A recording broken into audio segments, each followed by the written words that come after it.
consumer protection is what the Attorney General's office is known for. I think the history of the Attorney General's office in Ohio has been one of aggressive consumer advocacy, and this is part of it. I begin by saying that last night my wife and I voted. We didn't go to any early voting location. We sat at the kitchen table because we got the ballots in the mail and decided let's get them right back. And as we're going through each issue, following each candidate, we have our debates over the candidates too. My wife and I agree on many things, but not on everything. But in any event, as we've gone through that process, we get to issue 5, and she said, now this one, do I vote yes or no? I think that's a common question. She knows what she believes in, but it's complicated to determine whether you're a yes vote or a no vote. You're a yes vote. I know that if we'd have gone to an early voting location, they'd have handed me one of these that said vote no, vote against a measure that impairs financial privacy. Rather, I would say vote yes. Vote yes for a measure that seeks to restrain greed, that seeks to give some consumer protection to those that otherwise are being worked over as consumers with financial needs, worked over by the greed of lenders who have no qualms about charging 391% interest. As Betty referenced, usury laws are nothing new.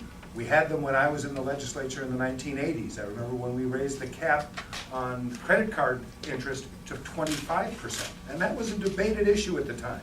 This is 28%, the new measure, the measure that you're voting yes on, to reaffirm the application of the payday lending bill. And I think that's got to be the consistent reminder.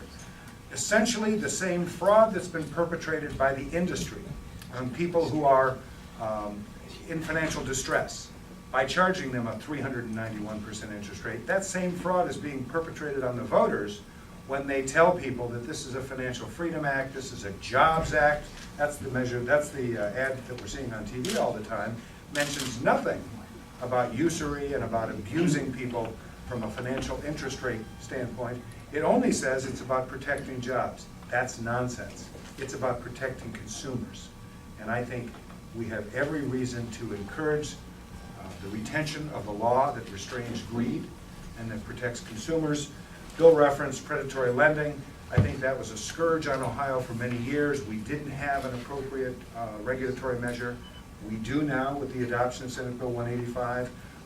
I did beat my head against the wall for 4 years and was very pleased working with Senator Padgett, who at the time many of you remember was my running mate when I was running that failed effort for governor. But in any event, seeing that finally adopted by the General Assembly, seeing the General Assembly adopt this payday lending bill were all bright days for me in watching the policymakers of Ohio. I hope the voters seek to retain that. Thanks very much.